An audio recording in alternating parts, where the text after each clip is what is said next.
they each have a copy of your letter. Would you like to start and kind of explain what you found? Sure.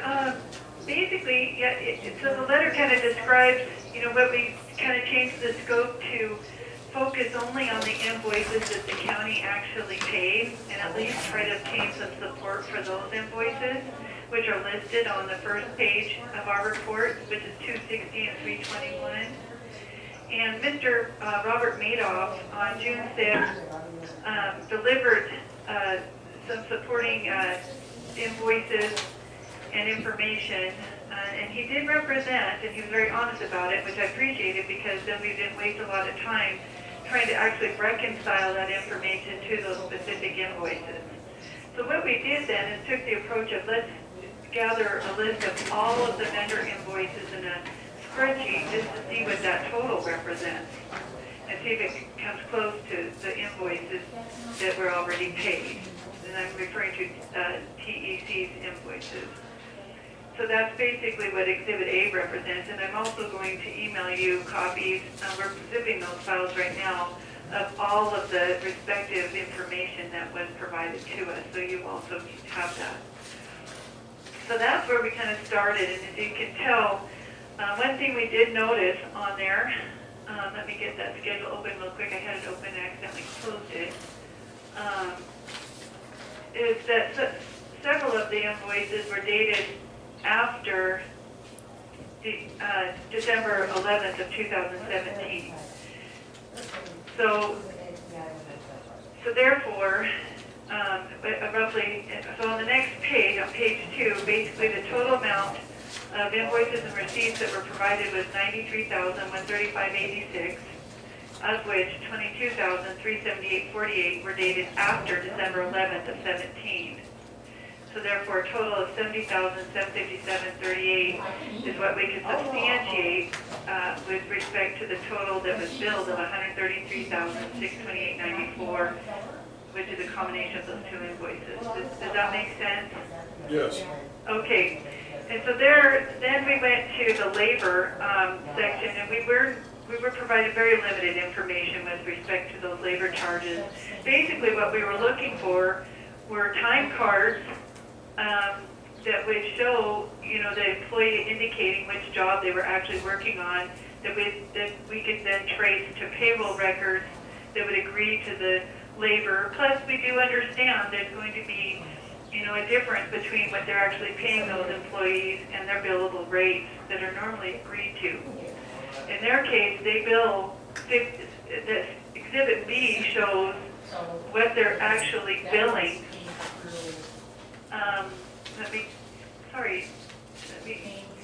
Which is, so let me back up there a little bit.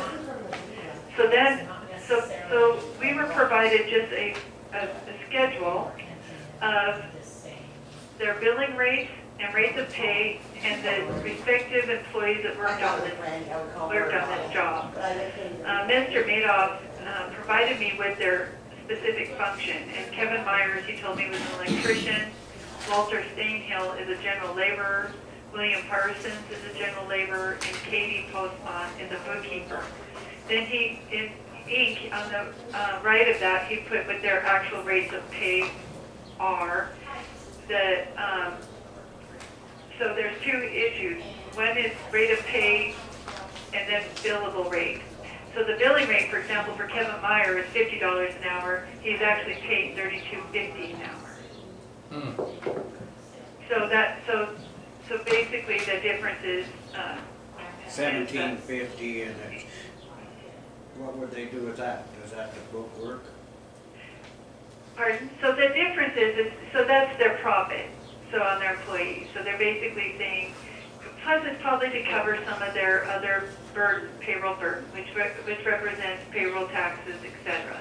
So $32.50 is the base pay they pay their, for example, Kevin Meyer, and then they'll have some payroll taxes associated, and so they bill their customers $50 an hour to cover all that, and plus probably a small profit there.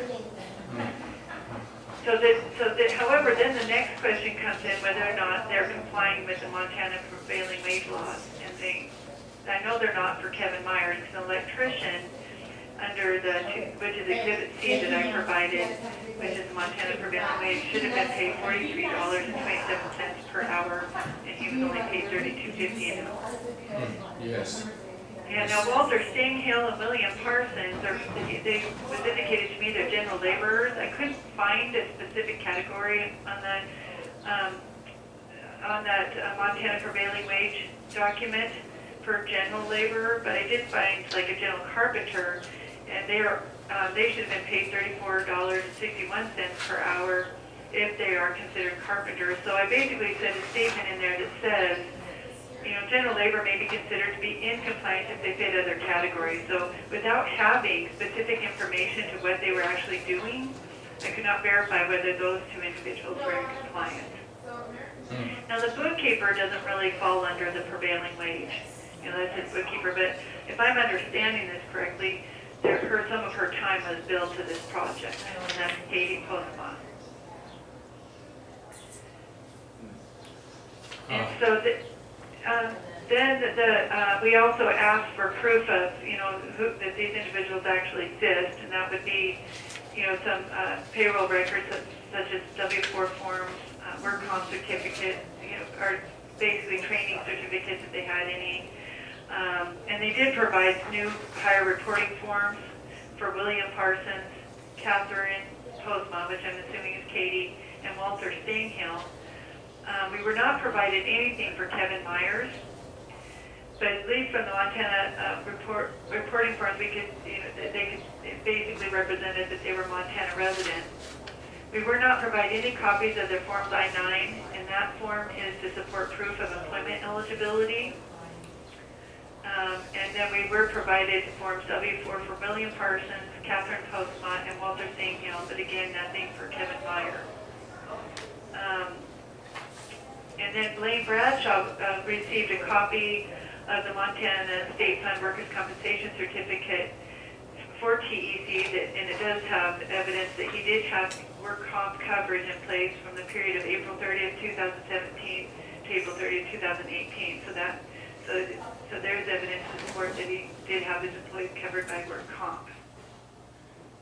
But we did not receive any payroll reports. We requested copies of 941 Montana unemployment reports that would list each employee. We did not receive any of that. And also workers' comp payroll reports that list each employee, and that would also provide evidence. There was nothing of that sort provided. No payroll records, no time cards, or payroll registers were provided to us. We thought we were going to get those, but it appears that we're not. So there's nothing to support the labor charges that we have other than the names of the employees. It's basically all we were provided, and then copies of their W-4s and the Montana hire reporting form. So the labor, and then we also requested, so in Exhibit A provides the detailed third-party vendor invoices that we did receive and receipts. We also requested copies of Forms 1099, proof of workers' comp or exemption certificates for subcontractors, and Forms W-9 for vendors, and we never did receive that information that would provide support that the subcontractors were in compliance with either having workers' comp or not. Also, the 1099s were properly sent to applicable vendors. Good. Let's see. And then we also, for equipment rates, we requested copies of equipment use rates and a detailed equipment used. Excuse me. We were not provided any supporting documentation for equipment used. There was one invoice on the schedule in Exhibit A for equipment rental, but the invoice did not provide a detailed description of the type of equipment rented. Oh, that's kind of like that one on the Roper Construction and logging, no invoice, and they paid $2,500. Yeah, that's the exact same thing. It's $2,500, but there's Nothing. this is equipment rental. $2,500, paid $2,500, balance due 0. That's all the information that was provided. No hours, type of equipment, nothing like that was provided. So Tana, we got a couple real serious concerns, all the employment documentation issues aside, right off the bat, you know, we can't find some of the purchased materials in the building. Yeah, the only, what I, on Exhibit A, and I'll actually try to make that clearer, because I can see as a PDF, I might put grid lines in there so you can actually see the description clearer to each invoice. If it was indicated on the invoice where the products and materials were delivered, for example, BMC West is really good at indicating the project or job and where they were delivered. I tried to put that on there. A lot of times they were just general, like for example, let's say shipped to ambulance barn. Okay, but at least it had something to support that. A lot of the materials did not.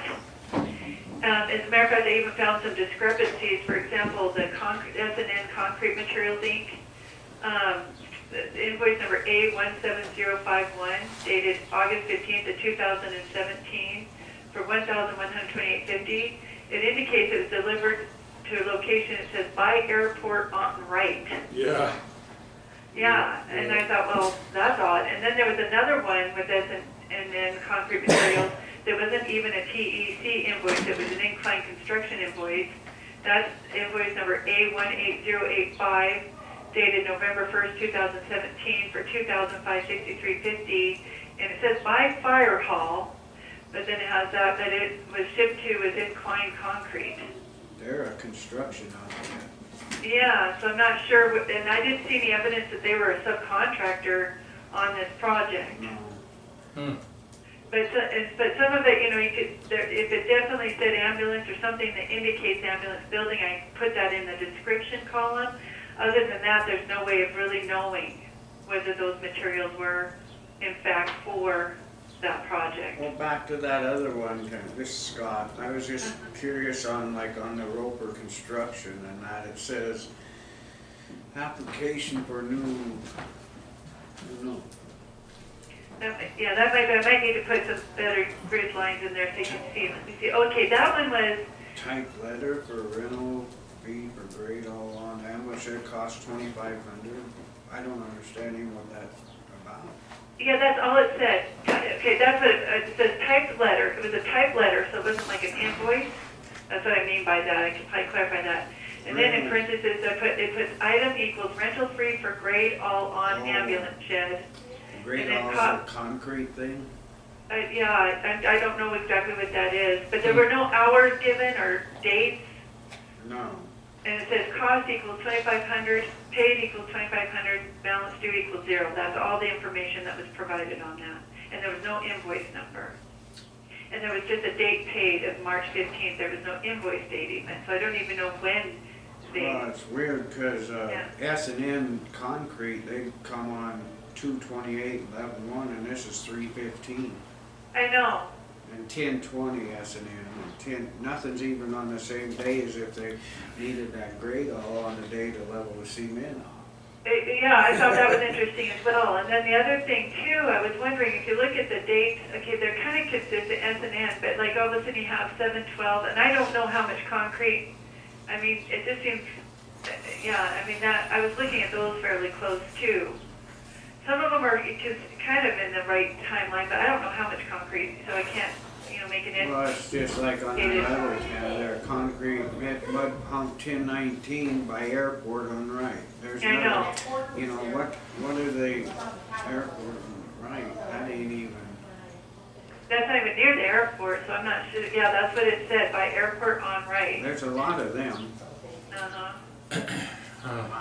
So Tana, we've also got, you know, just some basic, $8,000 you charge us for insulation. We were in the barn, there isn't any insulation there. We don't know where the hell it is. Well, and I didn't even see an invoice for insulation. I don't either. I was wondering if you, well, BMC goes sometimes with various products. Okay, those are several materials, yeah, and I'm sending you, we're working on zipping those Okay. files for you. You're going to get copies of every single invoice every document that he provided us. You'll have an invoice, so you can see it was just too cumbersome, or excuse me, too much to list there. Okay. And so, but I'll look through those one more time to see if I can find insulation. But most of that were for trusses and other smaller materials. Well, we've got extra trusses stacked in the barn. We've got no insulation, and the only accounting for the fact is what he told us, what he paid for it. I mean, it's like, if a contractor orders stuff, bills it to us, and it's not there, that's theft, isn't it? Well, this is what, when I spoke with Mr. Madoff, he was very upfront and told me that the invoices and the documentation he's providing will not agree to the invoices that were paid. Right. And one other thing too, the ceiling of that ambulance barn is finished, and it's got metal sheeting on it, so I would assume that there is insulation above that, but not $8,000 worth. Yeah, and I'll go through those again in the detail, look through, see if there's something I'm able to look as far as insulation, but I couldn't find that. And the other thing, usually what you'll see is contractors will request, deposits up front, but it should be clearly indicated that's what it is that they're requesting.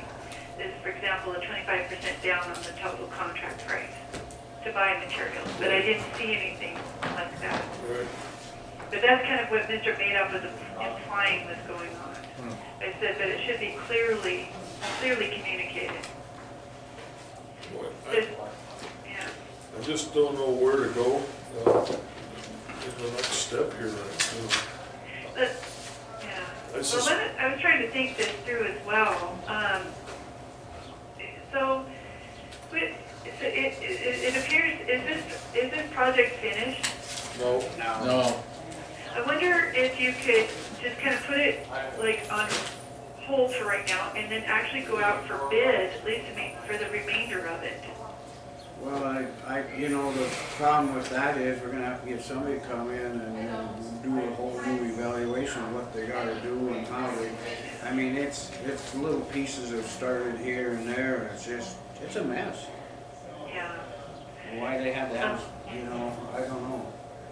Yeah, I'm just trying to think of maybe some ideas of how to progress forward. Because they're gonna be coming in wanting, on their next budget, he said something about they'd like to get like 30 or 40 just to cover the finish that one.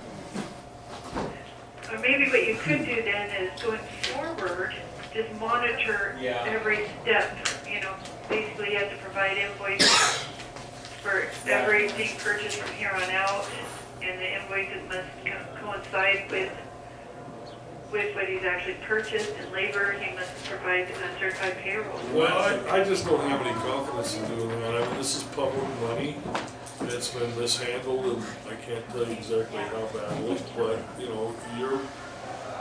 you've shown that. I think, first of all, we have to, make him accountable, at least an investigation, maybe a criminal investigation, And we're gonna refer it to the county attorney for his advice and for the next steps on that. But you know what? Right now, I could care about going ahead and finishing the building. I don't think that's as important as the initial accountability of what the heck happened here. Yeah, and we all three of us feel that way.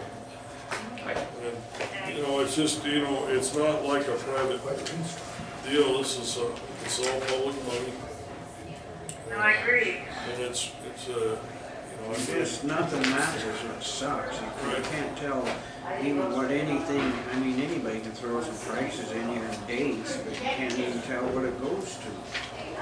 No, it doesn't, it's all like estimated. Yeah. Well, Like the labor really stands out too, like, on the invoice 260 of labor of 20,000, there should be documentation to support that. It's true. You have to have it, especially when they're saying partial, but other. See, that was the real big red flag when we asked him to come in and we wanted some accountability as we were paying claims.